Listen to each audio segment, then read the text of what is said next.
Baramulla 2 years run టైమ్‌తో thriller and supernatural జానర్‌లో డైరెక్ట్‌గా నెట్‌ఫ్లిక్స్‌లో నవంబర్ 7థ్ రిలీజ్ అయిన ఈ మూవీ చూసాక నచ్చింది గైస్. మూవీ పేరుకి వెళ్ళే ముందు కొత్తగా మన వీడియో చూస్తున్న వాళ్ళు ఉంటే ఒక లైక్ చేయండి గైస్. అలాగే సబ్స్క్రైబ్ చేసి కొంచెం ఛానల్ సపోర్ట్ చేయడం, బెల్ ఐకాన్ మీద ట్యాప్ చేసి నోటిఫికేషన్ ఆన్ చేసుకోవడం ఇలాంటివి చేస్తే నేను పెట్టే ప్రతి కొత్త మూవీ రిలీజ్ మిస్ కాకుండా ఉంటారు. మూవీ స్టోరీ చూస్తే కాశ్మీర్ లోయలో బారాముల్లా అనే ఒక టౌన్ లో పిల్లల మిస్సింగ్ అవ్వడం ఒక హాట్ టాపిక్ గా మారుతుంది. అదే సమయంలో ఈ కేసు కోసం అని చెప్పి డిఎస్పి రిద్వాన్ సయ్యద్ బారాముల్లాకు ట్రాన్స్ఫర్ చేస్తారు. ఇంకో పక్క డిఎస్పి రిద్వాన్ సయ్యద్ దిగిన ఇంట్లో కొన్ని సూపర్ న్యాచురల్ ఇన్సిడెంట్స్ జరగటం, మరోవైపు పిల్లలను తీవ్రవాదం వైపు తిప్పడానికి చేసే ప్రయత్నాలు, తీవ్రవాదం కోసం వారిని రెడీ చేయడం కోసం ఇలా కొన్ని పాయింట్లు వెళ్తూ ఉంటాయి. ఆ తర్వాత ఏం జరిగింది, పిల్లల మిస్సింగ్ కు ఆ ఇంట్లో జరిగే సంఘటనలకు సంబంధం ఏంటి, ఆ బంగ్లాలో ఇంతకు ముందు ఎవరున్నారు అన్నదే స్టోరీ. ప్లస్ పాయింట్ విషయానికి వస్తే మెయిన్ గా ఆడియన్స్ ని అట్రాక్ట్ చేసి పాయింట్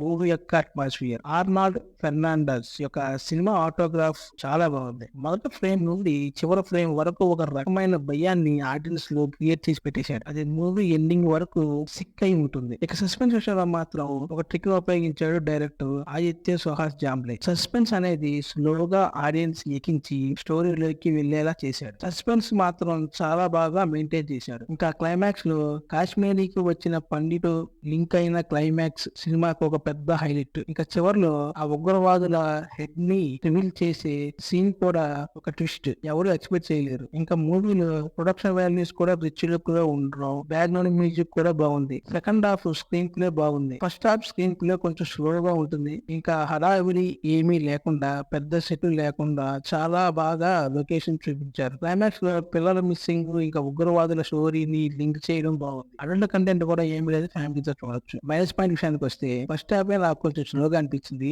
ఇంకా స్టార్టింగ్ మూవీ స్టోరీ అర్థం కాదు, పిల్లల మిస్సింగ్, ఇంట్లో జరిగే కొన్ని సీన్లు ఇలా అర్థం కాకుండా వెళ్లే స్క్రీన్ ప్లే. కానీ చివరిలో ట్విస్టిక్స్ మాత్రం క్లియర్ చేశాడు. ఇంకా పెద్దగా ఏమీ లేవు. ఇంకా ఈ మూవీకి నా రేటింగ్ 3.5/5. Thanks for watching.